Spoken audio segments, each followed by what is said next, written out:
Students dropped an object from rest to apply Newton's second law and discovered that the changing velocity means that the net force on the object cannot be zero, proving the existence of some interacting force. Computational models were constructed to print results involving different potential forces acting on the object, using trial and error to attempt to define these interacting forces. The different predictions produced from the models were then compared to determine which model produced a more accurate depiction of the observed data. The object that was dropped was a mass of different colored wrapping paper. It was dropped from approximately 15 feet from rest and hit the ground approximately 2 seconds later. The paper mass is located at the origin, set by my choice of axes that follows the traditional coordinate system with a negative y-axis turning downwards. The object starts at rest with a velocity of 0. We used Newton's second law to discover that, because the velocity changes, we know that the net force is not going to be equal to 0, proving that there has to be some force or forces acting on the paper mass. You can see in the spacings of the different points that they are not equal and that the mass speeds up as it falls to the ground. The first attempt to discover the interfering force causing these unequal spacings defined the gravitational force as the main cause for the change in velocity. The computational model used the initial conditions taken from the observed data in the tracker video to use Newton's second law to predict the mass's position were it to be affected by the gravitational force and only the gravitational force. The graph produced has the same general trend as the original data in blue, but does not share the exact same numbers, leading us to the conclusion that there has to be some other interacting force other than gravity.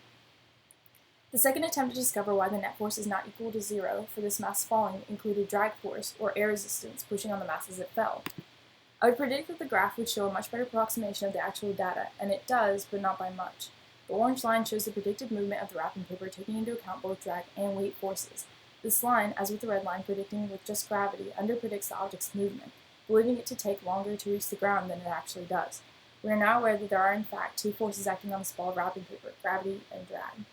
NASA's Glenn Research Center's Beginner's Guide to Aeronautics says that the terminal velocity is the highest possible velocity attained by a free-falling object. It occurs once the drag force equals the downward force of gravity.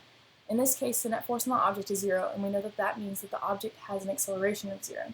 For this particular experiment, we know the terminal velocity is going to be reached fairly quickly because the object used has a very small mass and is falling a fairly long distance. A curve in the position versus time graph would reveal acceleration. We know by Newton's first law, if there is no acceleration, the object is either moving at a constant velocity or not at all. The terminal velocity can definitely be seen in the observed data on the blue line at about 0.24 seconds. The line straightens out. An issue in finding where the curve stops could be due to the lack of my video capturing the full length of the ball's descent, thus not capturing enough points to retrieve a more linear extension to the graph.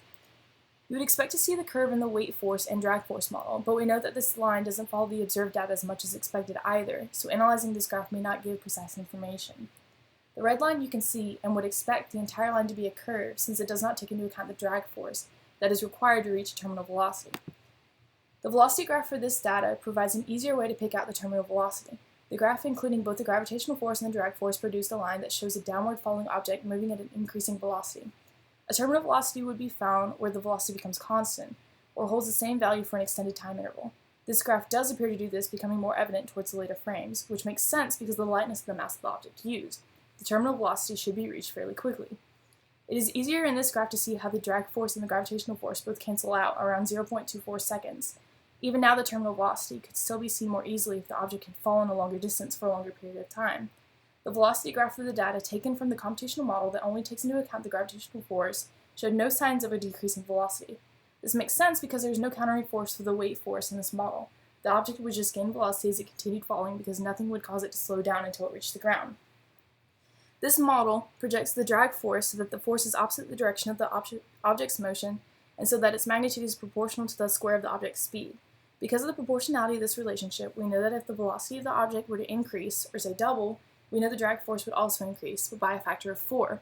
Say if we were to throw the mass downward, you would now have a new force from me throwing it in addition to the weight force that overpowers the drag force. So if we had initially thrown the object downward, the starting velocity would be higher, and the graph would look closer to something like this, where the graph starts from a higher velocity and has a more severe drop in velocity from the beginning before it reaches an equilibrium point, the terminal velocity. The terminal velocity would be the same if we had dropped it from rest. The process to reach that equilibrium point between forces would just be backwards. A stronger force from the positive y direction attempting to be countered by the drag force rather than the weight force of the object increasing to work to counter the drag force.